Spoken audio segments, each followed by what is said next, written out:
Bluff City Media presents The Anthony Sain Show with your host, Anthony Sain. Now, let's get to the show.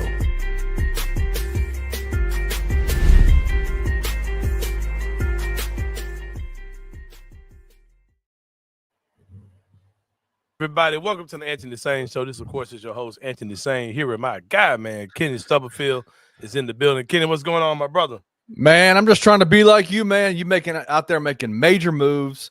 Second edition of the Memphis Magic volleyball camp, volleyball clinic tonight, baby. Let's go. Yeah, man. Memphis Magic Volleyball Institute, day 2. Tired, bro. Got up this morning. My guy Terrell Munger, met him at One Accord International Church. We got our actual volleyball nets in. We had like temporary nets last week. We used like a portable net. These are pretty dope too. It's like a $200 portable net system you can set up for pickleball, volleyball, whatever you're doing. So we used that last week. Failed about 10 times. Oh, yeah, of course it did. Yeah. We got our poles in this morning. The old school poles with the stand. Yeah. With the rolling stand. Set those up this morning. It's hot outside, man. Great facility out there at One Accord International as well, man. You got to come check that out. Yeah. But yeah, we will have our second camp today, second clinic today from 4 to 5:30 at One Accord International for our young ladies that are a part of Memphis Magic Volleyball Institute.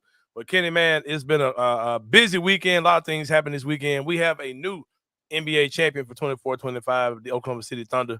Yeah, we do. Are your NBA world champions.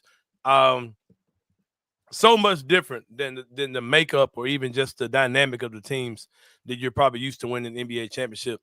A team with one star and just a lot of solid just role players, honestly. Jalen Williams is a great player. I wouldn't quite say he's a star. He's all NBA, so technically he's a star. Yeah, but he's not your typical number two. Your typical number twos have been, Kevin Durant, Kyrie Irving, these type of guys over the years. Even like a Jamal Murray. I don't even think he's in the tier of a prime Jamal Murray. But great series, great game last night. Of course, it had the dark cloud over it of Tyrese Halliburton getting hurt early in the first quarter, and all the discourse that has came, all of the theology that has came behind that.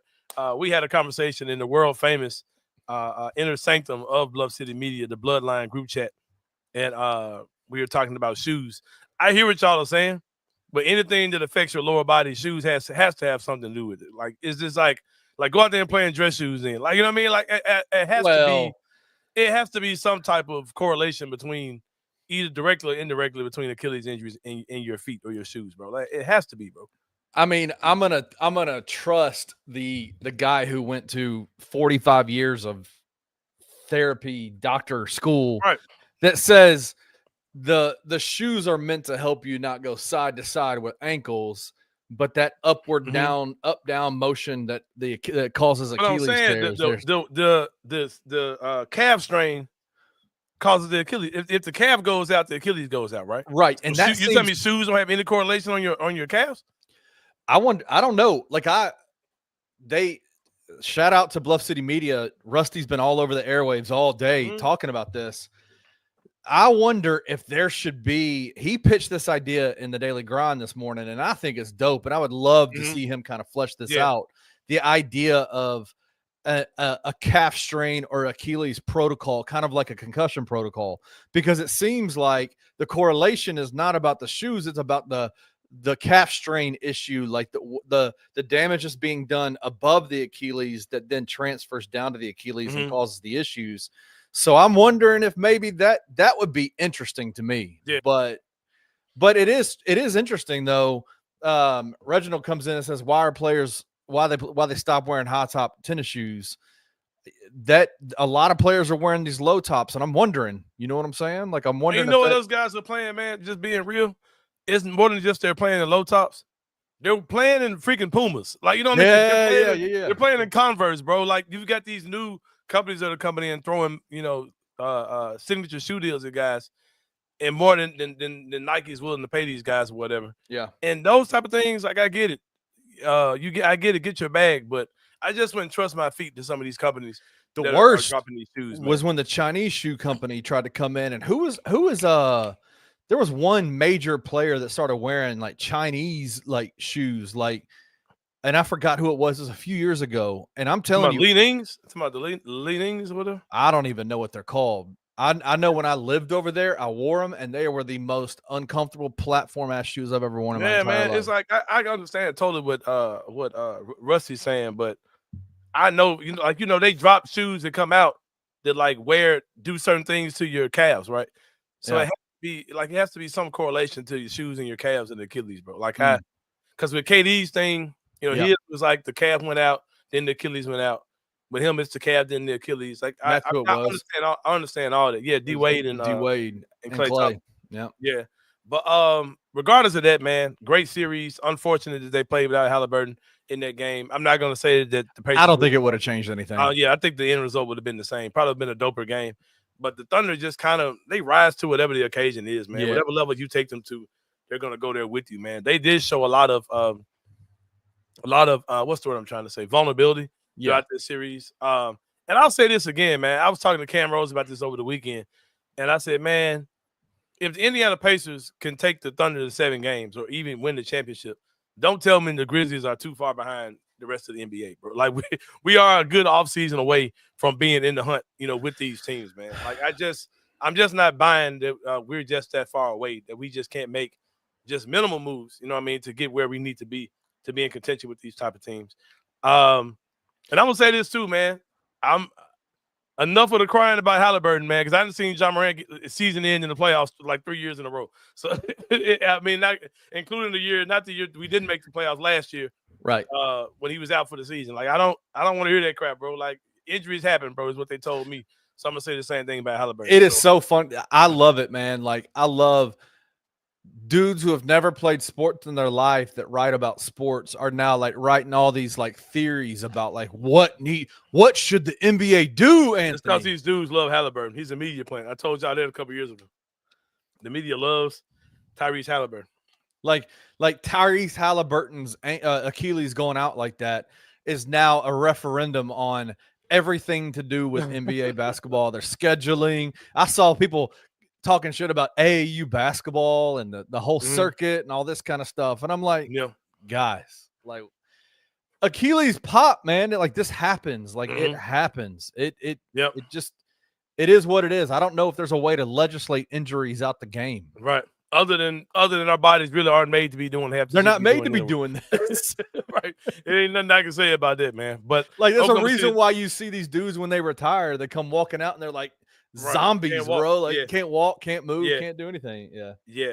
But shout out to the Oklahoma City Thunder, NBA World Champions, your second youngest team in NBA history to ever do it. Doing a lot of things that people typically aren't supposed to happen in the NBA Finals. Yeah, they broke some trends here. Most teams who win the championship, they lose in the conference finals before they win the championship. They did not have that at all. They're very young. Super young team, and they put things together and they won that thing yesterday. I want to find out how many teams the prior year to winning the championship lost in the first round in 4 games to the world champion from the previous year. Like how many? Because I want to see if the Grizzlies have a shot next year. Right. Do we have a shot? I think this year for the Grizzlies is going to be a really fun season, man. Yeah. And last time we had a show, I told you that I think there's probably a 60% chance that we make a pick in this year's draft. Yeah. I'm about to crank that up to about 70. You about 90 according to the Bloodline chat. Yeah, I really think they're going to make a pick, man. And I don't knock it. And I've heard you stressing out about it, Chris. Bro. It's crazy because Chris ain't stressed about it nearly as much as you and Rusty, which is crazy. So I told him Rusty and I were talking about how you called us haters in the chat yesterday. No, that was Chris said it. Chris called us haters. That's what I said I'm about to mute my own chat in a minute because I'm like, bro, y'all getting on my goddamn nerves. But no, man, here's the thing, bro. That there are 15 spots on the NBA roster. Right. Like if you can draft a rookie, this dude would have no bearing on what you do. He may not have any bearing on what you have this season, but if you can get a guy in that top 10, top 15, top 16 range, you get him, bro. If you think there's a talent there. Ain't nobody saying don't draft.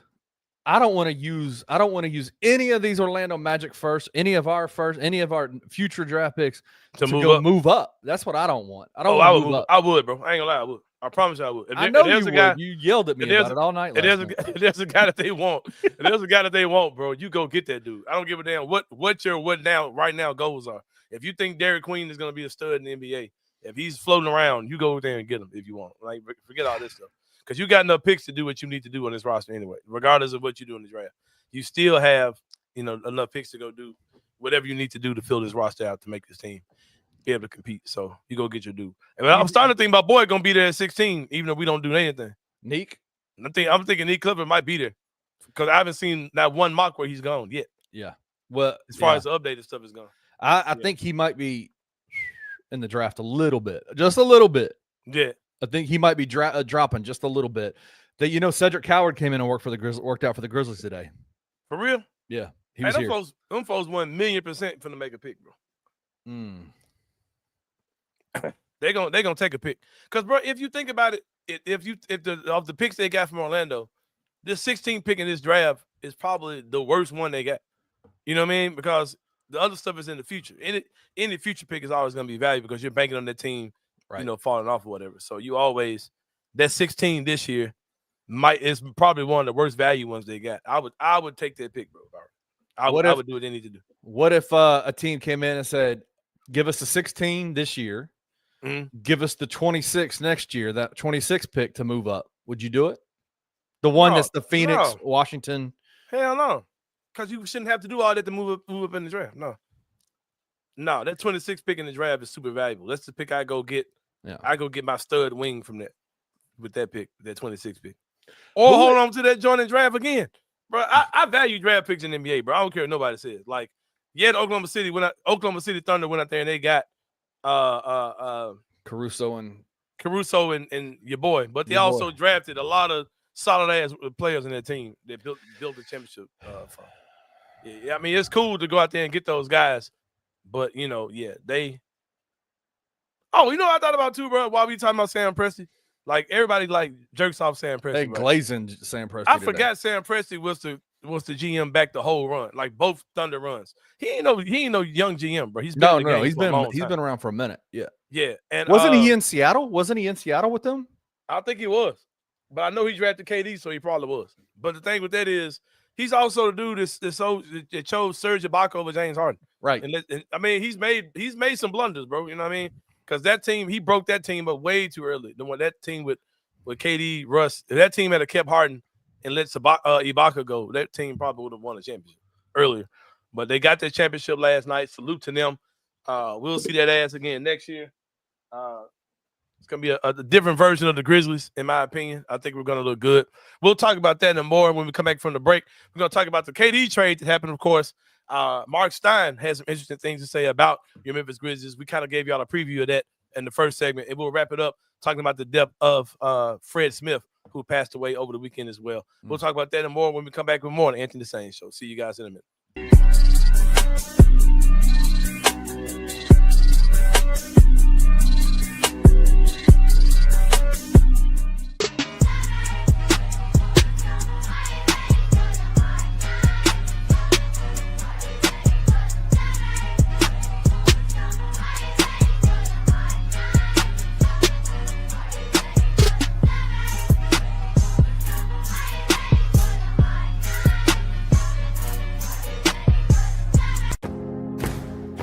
Looking for an alternative to alcohol or conventional medicine? Check out Ounce of Hope, a Memphis-based dispensary with 2 local stores in the Sanderland Center and on South Cooper Street. You can get all the products you need in a location convenient to you. Each store offers an intentional shopping experience with dedicated bud tenders to answer all of your questions, from product selection and mushroom blends to our personal favorite, the Delta 9 seltzers. You gotta try the Peach Buzz. Try Ounce of Hope at either one of their 2 Memphis stores or at www.ounceofhope.com for convenient products shipped right to your door. Use the promo code BluffCity for 15% off any order, excluding sale items. Cannot be used in conjunction with other promotions or discounts. One use per customer.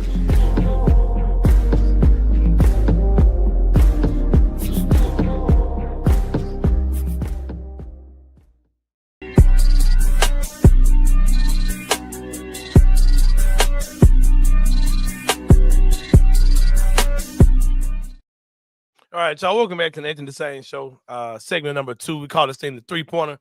Talking about 3 things that are on the brother's mind right now today, man. Number 1, Kevin Durant is traded to the Houston Rockets. I told y'all last that San Antonio Spurs trade was not going to happen. We get so addicted to like social media created trades that like, and like, you know, a media guy gets some information, they put stuff out. Oh man, I'm telling you, KD's going to the Spurs in the next couple of days. Like, you ain't heard nothing else about the Spurs since then, bro. Because they didn't have anything to offer, bro. Like they're like the or they didn't want to offer too much, or they didn't want to offer too much. Yeah, and the Suns clearly didn't. The Suns clearly aren't like they're trying to hold on to this thing as much as they can. They have a very powerful owner, and they're trying to hold that thing together as much as they can. And they weren't just going to take, you know, a math equation for KD. They probably wanted, you know, the what's the kid's name? The guard, the rookie of the year. They probably wanted him. They probably wanted a lot of Stephon Castle, yes. Yeah, and the Spurs just don't have those dudes that it probably appealed to them.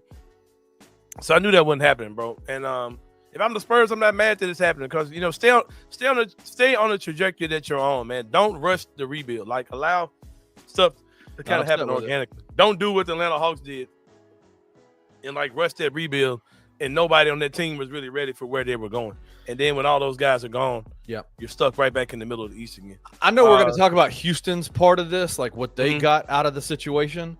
But is Phoenix, what they got back, not just a little bit strange? That, I mean, like, what is it that they're trying to do with their roster? Like, I don't think they're done. They're probably going to end up trading Jalen Green. They're probably desperately trying to move Bradley Beal as well.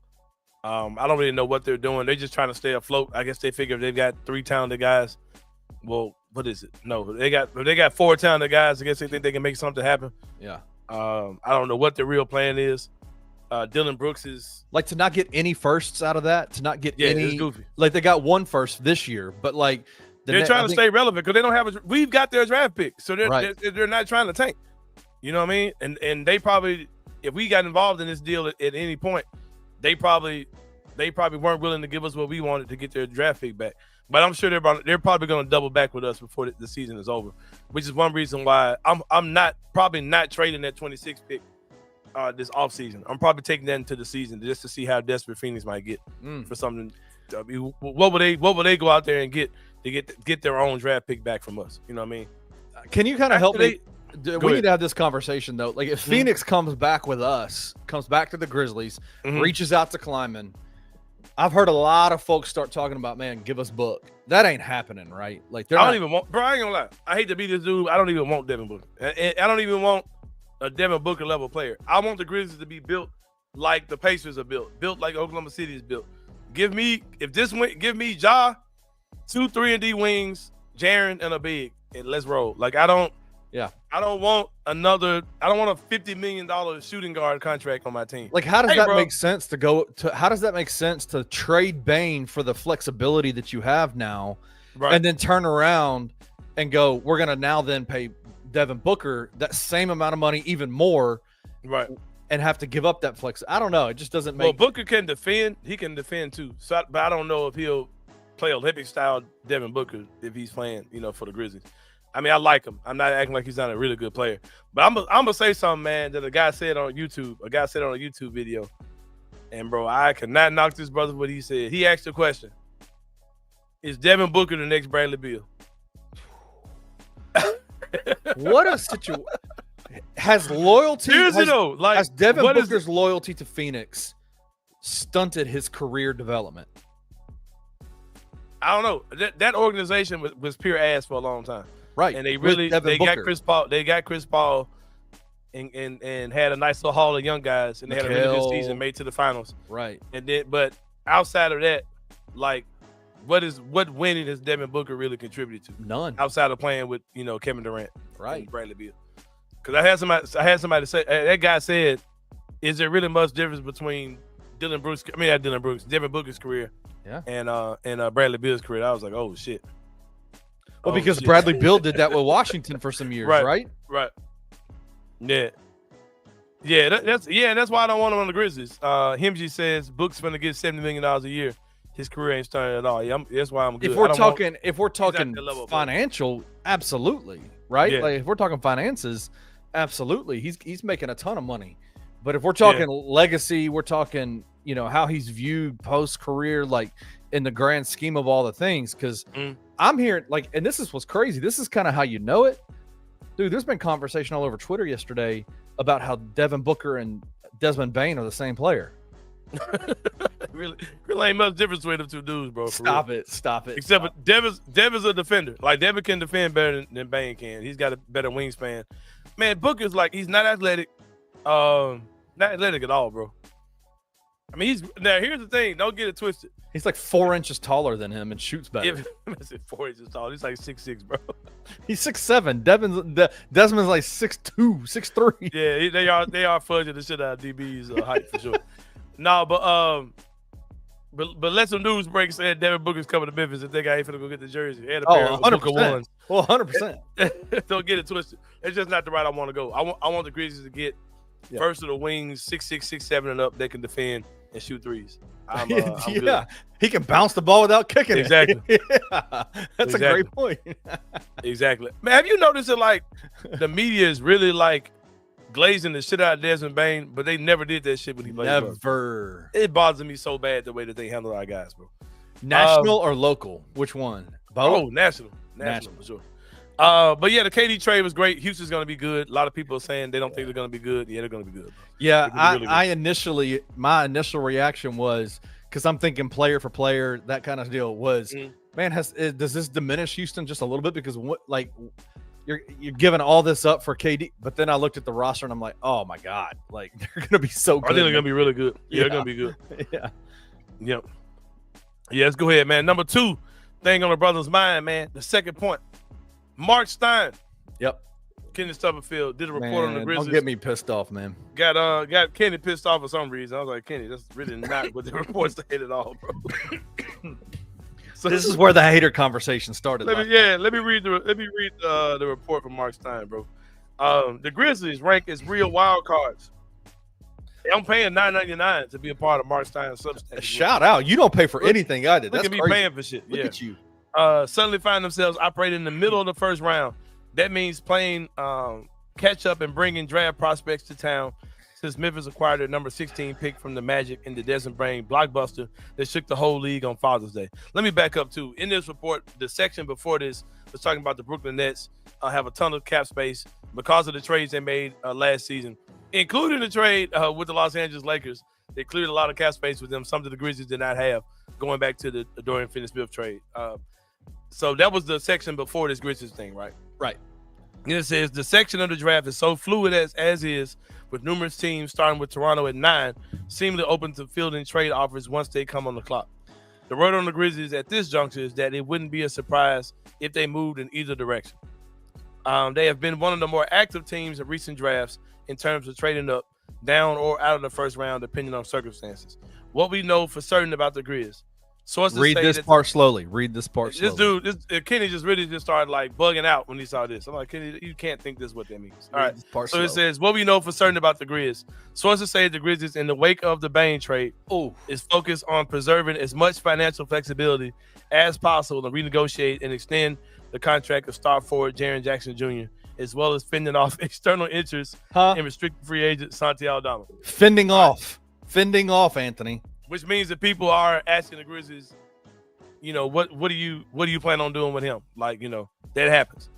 I don't care about the Grizzlies bringing Santi Aldama back, Kenny, because if anything, it's really hard to do a sign and trade. We do a lot of talk about sign and trade, but with the current CBA, a sign and trade is not as easy as we talk to make happen.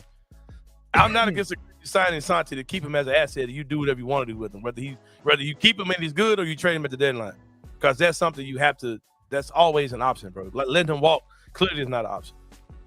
So that's one thing. Number 2, the whole thing about a lot of people calling me. The whole thing about Jaren's flexibility. It's known that they're trying to renegotiate Jaren's contract, bro. I'm cool on all that. You have to have space to do that. 100%. So teams know that the Grizzlies could possibly have space. There's an arms race for space right now, and teams are trying to get into that space. Just like they talked about, Brooklyn has a ton of cap space, right? Teams are probably calling the Grizzlies like, hey, can we trade into that space y'all about to get? And the Grizzlies like, no, we're about to sign. We're trying to trade Jaren into that. Like that's not saying that they traded Bane, because trading Bane didn't clear up any cap space at all. Because you got 2 guys back for Bane. So that's not what that trade was for. The Grizzlies are going to make other moves, bro. between now and the season. I don't have much worry about that. I started to get these visions last night that we were going to come into the season and the moves that Zach Kleiman were going to make was trade Desmond Bane for KCP, Cole Anthony, get Cole Anthony, get the number 10 draft pick for Neek Clifford, and then re-sign Santi Aldama. And I about lost my mind. If they draft Neek Clifford, he gonna play though, right? I hope he does not play next year. He's 23 years old, bro. Whatever. I hope he doesn't play. Hey, watch and learn. Hey, shout out to the Hot Springs water, man. That ain't what this is. That ain't what this bottle is. I poured this out to get some water in Hot Springs. I was at Hot Springs this weekend. Hot Springs, the best water in the world, man. Yeah. I went to college like 30 minutes from Hot Springs. Yeah. And I love that city. That city is so dope. But y'all just get ready, man. We're gonna be active as hell on draft day. We're gonna move up in the draft. Hey, I think the Grizzlies are looking at hold on. I put it in the group chat. This is my bold prediction, bro. Oh no. Bank on it. Bank on it, bro. Hold on. Damn.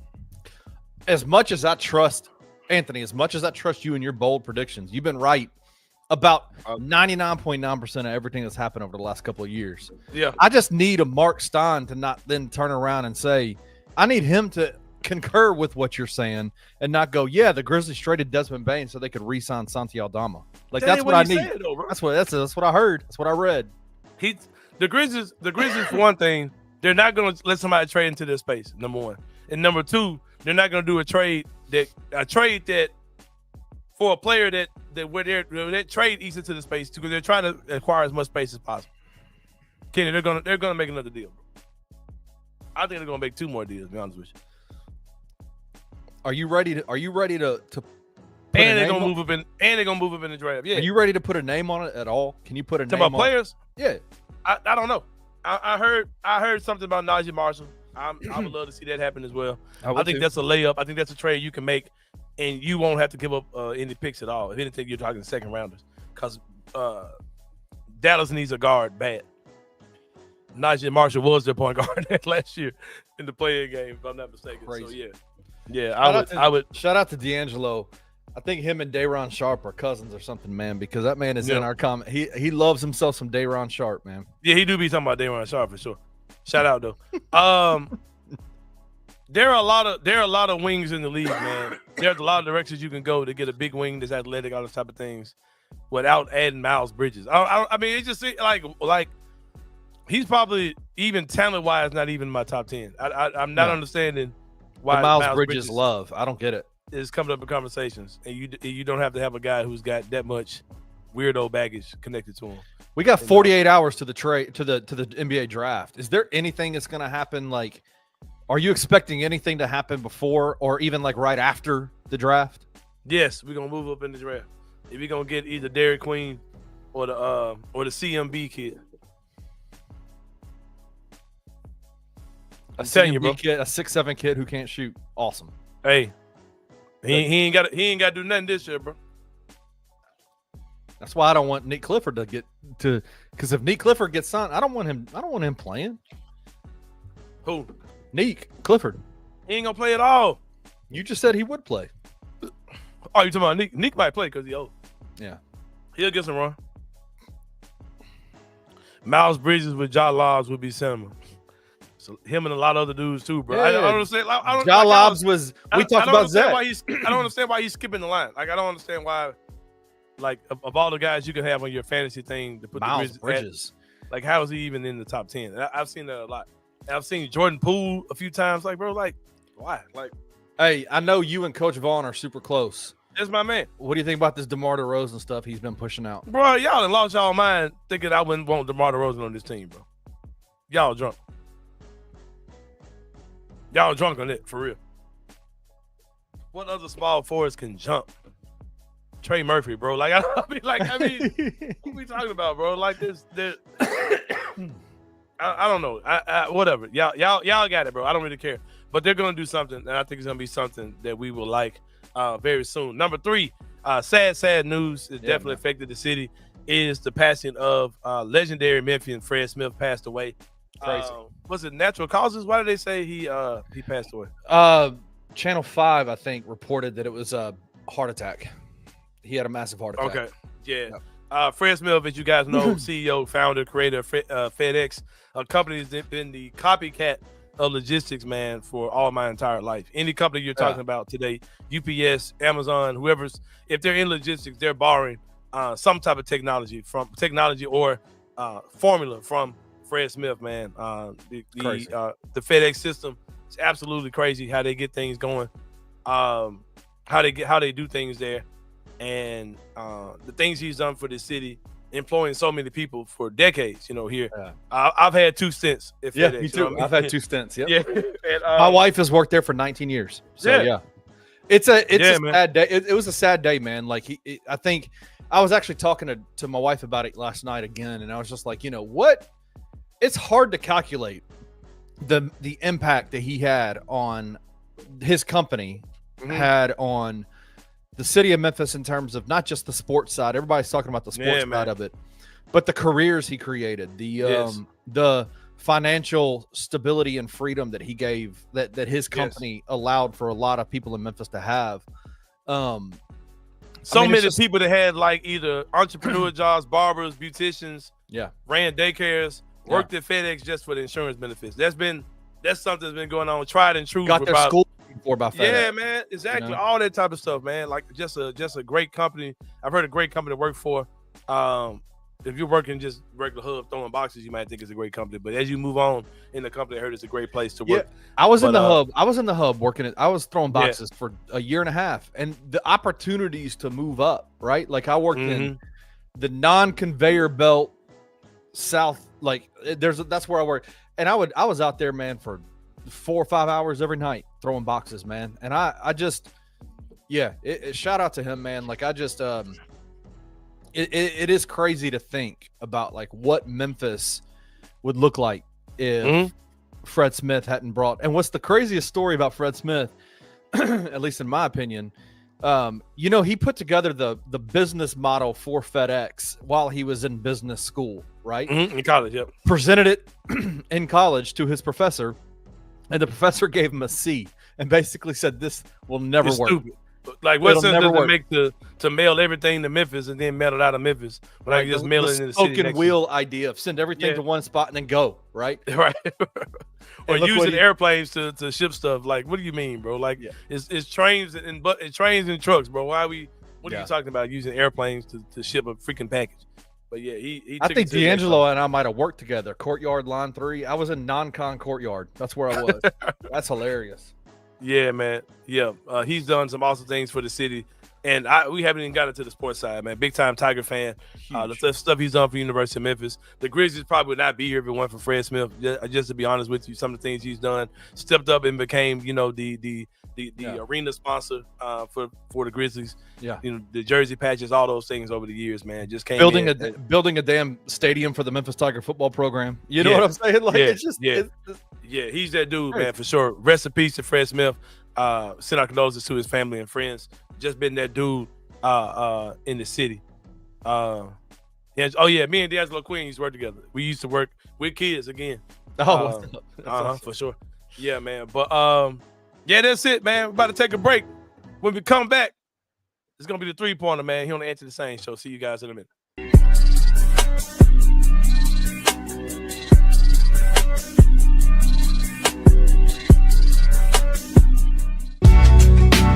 In the heart of the Highland Strip for 27 years, Trilogy Tattoo has helped tell stories for Memphians for generations. Located at 530 South Highland, Richie and his team are waiting to help you tell yours. From tattoos to piercings, your body art should be as unique as you are. Voted a Memphis Flyer top 3 tattoo shop in the city of Memphis since day one. Your story will be safe here at Trilogy Tattoo. Open 7 days a week, Monday through Saturday, 11 to 11, and 3 to 11 on Sundays. They have convenient times waiting on you. Let Trilogy Tattoo help you tell your story.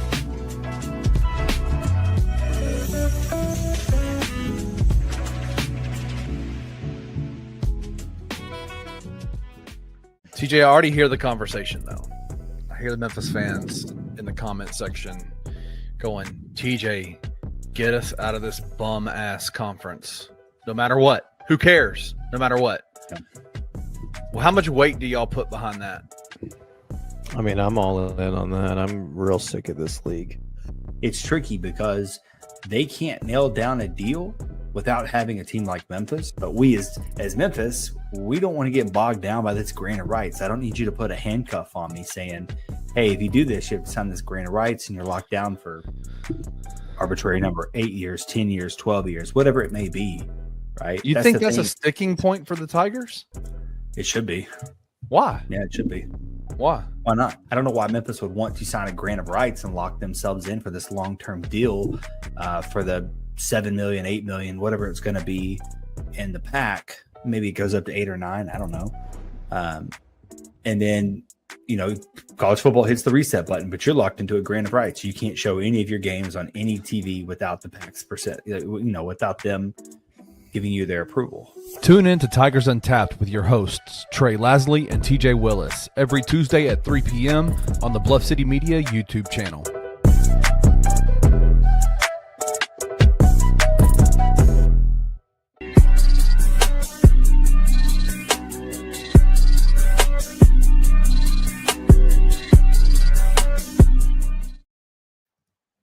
All right, y'all. Welcome back to the Anthony Sain Show. Final segment of the show. We call this thing Inside the Sain Brain.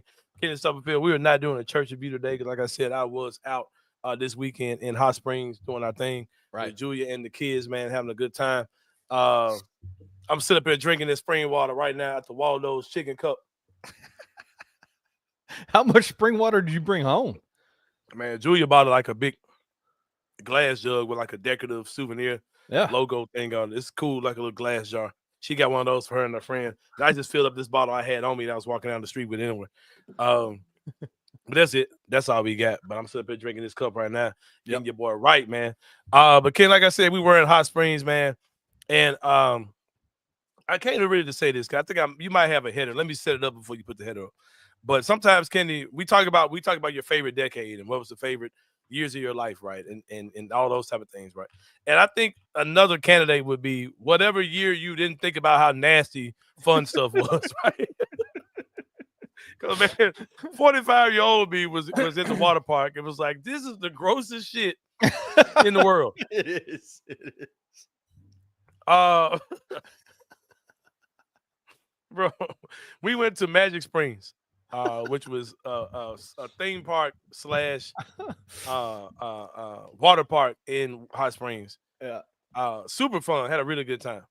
But me and her had more time just sitting out the way and watching the kids do nasty shit than anything. Because, like, a pool by itself is nasty. Like, it's nasty.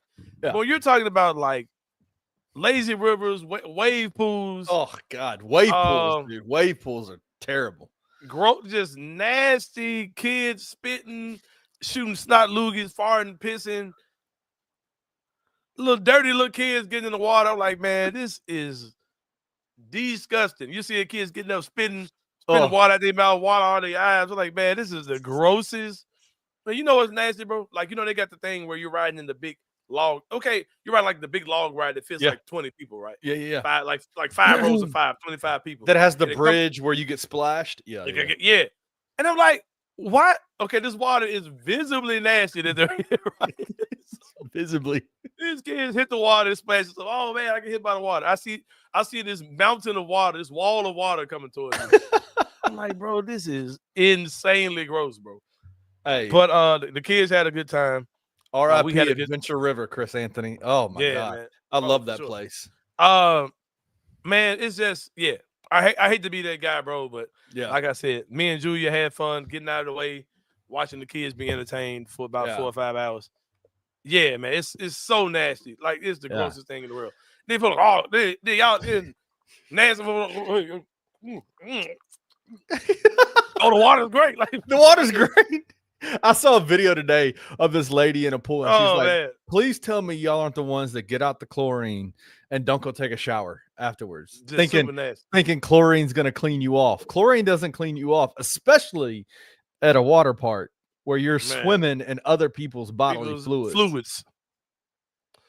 And then you got to think about it, man. You got like people go swimming and don't really wash their trunks, and the trunks got bacteria in there and mildew, 100%.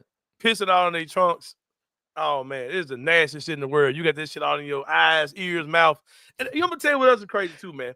Like people who like they do these studies about like the hand dryers, right? Yeah. They did tests on those and they found fecal matter in the air. Fecal matter. It's the same air you breathe and you seal him up. You're in the bathroom, jackass. Like, what are you talking about? That's so crazy, bro. Man, man. But people do reports all the time about how dirty beards are, right? Like, your beard we did a test and felt fecal matter. I'm like, do y'all MFers not clean y'all's beards out? Like, y'all not wash your face? Like, who are you testing?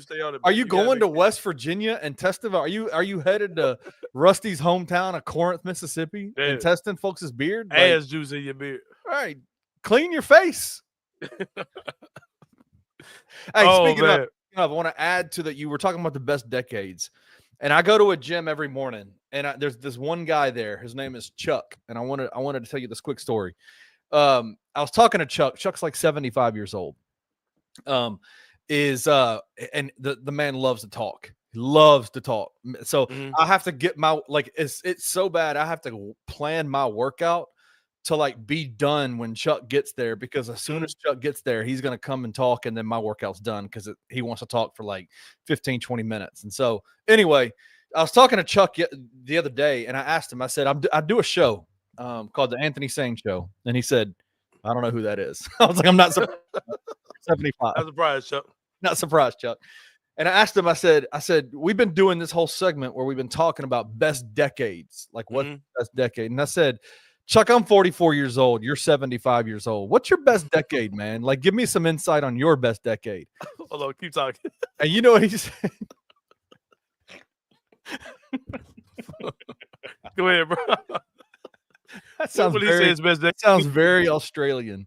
So I said decade, but it was more so. I said not the decade, the year, not the 90s, the 2000s, but the decade of your life. He's gonna say like the 60s or something. Well, he gave me some reasons why the 60s and 70s were awesome, but for his own personal age, he said, honestly, man, like every decade has gotten better. And he said, do you know what decade hasn't gotten, when it stopped getting better is when I lost my wife. He said, when I lost my wife, he lost his wife 5 years ago. And he said, man, he was like, when you start losing the people that you love, things just go downhill. And I was like, damn, Chuck, like that's true. Man. Anyway, not to bring some like solemnness to it, but I just thought that was beautiful, man. Like when you asked me that question, all I could think of was like the 20s were great, 30s were great, 40s have been the best decade of my life. Is that like, is it because of I have people that I love deeply in my life? You know what I'm saying? And it just gets better and better until they're gone. So yeah, man. But like I said, water parks are trash. Let your kids build up their antibodies, I guess. Let them build up their herd immunity. It's gross, bro. They just oh man, the water's great. It's warm. oh man, good God. Oh man, this is all of your eyes running to your body and everything, bro. How old were you when you realized how nasty it was? Man, I didn't really consciously think about it till now, bro. Like this trip right here, I was like, but this is some nasty shit that we be doing, bro, for sure. Like it didn't really consciously hit. I've been known that it's nasty, but it really hit me today. Like, oh, I'm good. Like I'm straight on all this. Like I'm good. So if someone were to invest and bring the Adventure River back to Memphis, you wouldn't be a I'd go monthly member. No, I'd go, but I ain't finna be in that mug, doing fountains of pool water in my mouth. No, I'm straight, bro. I'm straight, man. About to get about this joint, man. I got a volleyball clinic to get to, man. Go. Keep supporting us with Memphis Magic Volleyball Institute. We got some exciting things you guys may be down for. Working on something called Magic Monday. If you are a business owner, restaurant owner, let us know if you're interested in partnering with us doing some fundraisers type stuff. With you guys, where we bring a crowd and you give us a cut of what you bring in as a fundraiser for our nonprofit organization. If you're down for something like that, hit me up. Y'all know how to get with me, man. More stuff coming soon. Adult tournaments are coming soon, Kenny, for the grown people out there who want to play volleyball. We got some adult tournaments coming up soon for you guys as well. Exciting. But yeah, can you come today, man? Or what, man? You was talking like you was speculating like you might be able to come tonight. At 4 o'clock today, right? Yeah, 4 to 5. I'm gonna try to get there. All right, bet. Well, for Kenny Stubblefield, this is Anthony Sain. We'll see y'all tomorrow, man, and we out. Thank you for listening to the Anthony Sain Show. If you enjoyed this episode, leave a rating and a review wherever you download your podcasts. Also, like and subscribe to Bluff City Media's YouTube page. For comprehensive coverage of Memphis sports, head over to www.bluffcitymedia.co and find out how you can become an insider. We will see you back here next week.